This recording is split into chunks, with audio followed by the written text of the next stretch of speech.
തെളിച്ചമേകാൻ പൊൻപുലർക്കാലം വെളിച്ചമാകും നുറുങ്ങുവെട്ടം പക്ഷിപരാഗം തെളിച്ചു കാട്ടും വരുന്നു ദൈവം മനസ്സിനുള്ളിൽ തിളക്കമേകിടാൻ, തരുന്നു ധ്യാന പ്രകാശമാർക്കും വിളക്ക് വയ്ക്കുമ്പോൾ. നുറുങ്ങുവെട്ടം ഇറങ്ങിടട്ടെ ഹൃദന്തമെല്ലാം യുഗപ്രകാശത്താൽ, മറഞ്ഞിടട്ടെ മനാന്ധകാരം യുഗപ്രസാദത്താൽ. നുറുങ്ങുവെട്ടം.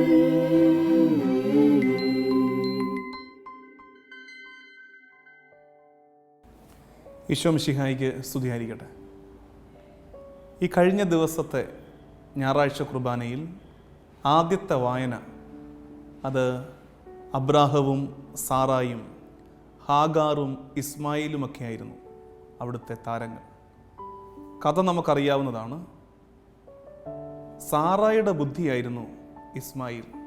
സാറായാണ് അബ്രാഹത്തിന് ബുദ്ധി ഉപദേശിച്ചു കൊടുത്തത്. നമുക്ക് കുഞ്ഞുങ്ങളുണ്ടാകാൻ സാധ്യതയില്ല, അതുകൊണ്ട് എൻ്റെ ദാസിയായ ഹാഗാറിനെ നീ സ്വീകരിക്ക്, ഹാഗാറിൽ നിന്ന് നമുക്ക് കുഞ്ഞുങ്ങളുണ്ടാകട്ടെ എന്ന് സാറായുടെ ബുദ്ധി. പക്ഷെ പിന്നീട് നമ്മൾ കാണുന്ന കാഴ്ച, ഇസ്മായിൽ ജനിക്കുന്നു. ഇസ്മായിൽ സാറായുടെ മുമ്പിൽ കൂടെ ഓടിക്കളിക്കുന്നത് കണ്ടിട്ട് സാറായ്ക്ക് സഹിക്കുന്നില്ല. സാറായ്ക്കത് തലവേദനയായിട്ട് മാറുകയാണ്. സാറ ആവശ്യപ്പെടുന്നു അബ്രാഹത്തോട്, ഇവരെ, ഈ അമ്മയും മകനെയും ഹാഗാറിനെയും ഇസ്മായിലിനെയും ഇവിടുന്ന് പുറത്താക്കണം. അബ്രാഹം ദൈവത്തോട് ആലോചന നടത്തുന്നു. അതിൻ പ്രകാരം രണ്ടുപേരെയും ഭവനത്തിൽ നിന്ന് പുറത്താക്കുന്നു. ഇതിനകത്തെ പാഠം എന്താണെന്നറിയാമോ? ദൈവത്തിൻ്റെ പദ്ധതി അബ്രാഹത്തിലൂടെ നിറവേറണമായിരുന്നു. ദൈവം വാഗ്ദാനം ചെയ്തിട്ടുണ്ടായിരുന്നു അബ്രാഹത്തിന് സന്തതികളുണ്ടാകും. പക്ഷെ സാറായ്ക്ക് സ്വന്തം പദ്ധതി നടപ്പിലാക്കാനായിരുന്നു താല്പര്യം.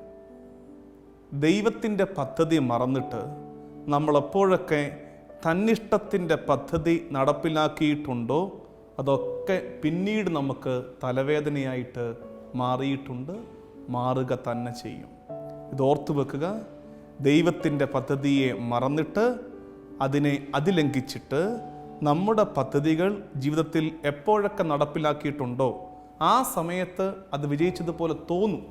പക്ഷെ കുറച്ച് കഴിയുമ്പോൾ ആ പദ്ധതികൾ നമുക്ക് തലവേദനയായിട്ട് തൊന്തരവായിട്ട് മാറുന്നത് നമ്മൾ കൺമുമ്പിൽ പല ആവർത്തി കണ്ടിട്ടുണ്ട്. അതുകൊണ്ട് കാത്തിരിക്കുക നമ്മുടെ ജീവിതത്തിൽ ദൈവത്തിൻ്റെ പദ്ധതി നിറവേറാൻ. അത് കാണാതെ വരുമ്പോൾ പാപത്തിലേക്ക് പോകരുത്. ആ പാപം ആ നിമിഷത്തെ വിജയമായിട്ട് തോന്നാം, പിന്നീടത് നമുക്ക് ജീവിതത്തിൽ ക്രമക്കേടുകൾ ഉണ്ടാക്കാൻ പോവുകയാണ്. ഒരു വാക്യം കൂടെ പറഞ്ഞ് അവസാനിപ്പിക്കാം. നമ്മൾ ചെയ്യുന്ന ഓരോ പാപവും വേട്ടപ്പട്ടിയെ പോലെ നമ്മുടെ പിറകെ വരും. നമ്മൾ ചെയ്യുന്ന ഓരോ പാപവും വേട്ടപ്പട്ടിയെ പോലെ നമ്മുടെ പിറകെ വരും. പാപത്തിൽ നിന്ന് മാറി നിൽക്കാം. ദൈവത്തിൻ്റെ പദ്ധതിയുടെ വഴിയെ നമുക്ക് സാവകാശമാണെങ്കിലും സാരമില്ല, കർത്താവിൻ്റെ കരം പിടിച്ച് നടക്കാം. ആമേൻ. നുറുങ്ങുവെട്ടം.